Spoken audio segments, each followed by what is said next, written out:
सबसे पहले बात इलाहाबाद हाईकोर्ट की बड़ी खबर। ऑक्सीजन किल्लत की वजह से मरीजों की लगातार हो रही मौत को लेकर इलाहाबाद हाईकोर्ट ने बहुत तल्ख टिप्पणी की है और कहा है कि ये किसी नरसंहार से कम नहीं है।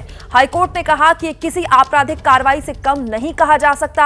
अदालत ने कहा कि जिन लोगों के जिम्मे ऑक्सीजन की खरीद और सप्लाई का जिम्मा था वो इसे ढंग से नहीं कर पाए और आपराधिक कृत्य वो कर रहे हैं। हाईकोर्ट ने यह भी कहा कि परेशान लोगों को रोते हुए हालात में ऐसे हम नहीं छोड़ सकते।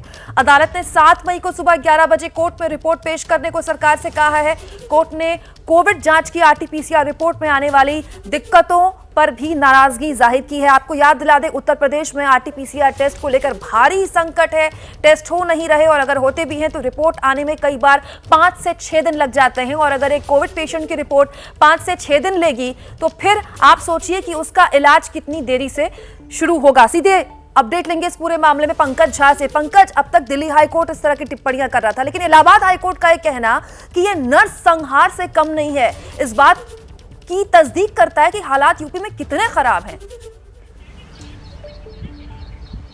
जी हाँ, बिल्कुल। और देखिए कुमकुम, हम आप या फिर भी देश का कोई भी ऐसा आदमी नहीं है जिसके जान पहचान, घर परिवार, नाते रिश्तेदार में से किसी की मौत नहीं हुई, कोई ऑक्सीजन के लिए न तड़प रहा हो। ये बात सबको पता है, लेकिन यूपी सरकार के दावे ऐसे रहे हैं कि यूपी में कहीं भी ऑक्सीजन की कोई कमी नहीं है और बेड नहीं है। यही बात परेशान की है हाईकोर्ट को। कल देर रात ये हाईकोर्ट की टिप्पणी आई है जिसमें कहा गया कि सड़क पर जिस तरीके से लोग दम तोड़ रहे हैं, जिस तरीके से लोग तड़प रहे हैं, उन सब की वीडियो और तस्वीरें हम सब लोग देख रहे हैं। ये जजों का कहना है और ये किसी भी नरसंहार से कम नहीं है। उन्होंने कहा हम ऐसे तड़पते हुए लोगों को मरते हुए हम छोड़ नहीं सकते हैं। साफ बात है कि यूपी में हालात वाकई बहुत खराब हैं, इसमें कोई दो राय नहीं है। हम सब लोग देख रहे हैं 7 बड़े शहरों जिसमें हाईकोर्ट ने, इलाहाबाद हाईकोर्ट ने लॉकडाउन लगाने की बात कही थी, जिसके खिलाफ यूपी सरकार सुप्रीम कोर्ट चली गई। हालांकि बाद में कुछ दिनों के लिए कोरोना कर्फ्यू, जिसको नाम दिया गया, बढ़ाया गया है। तमाम सरकारी दावों के बावजूद आज ये स्थिति है कि बहुत ही खराब हालत है। और अगर गाँवों में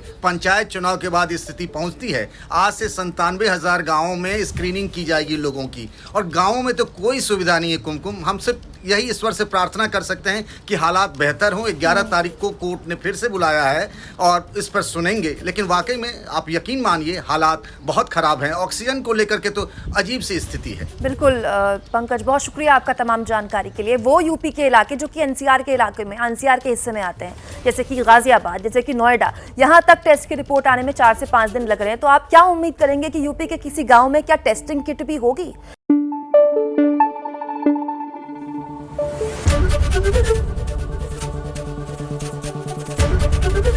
ABP न्यूज आपको रखे आगे।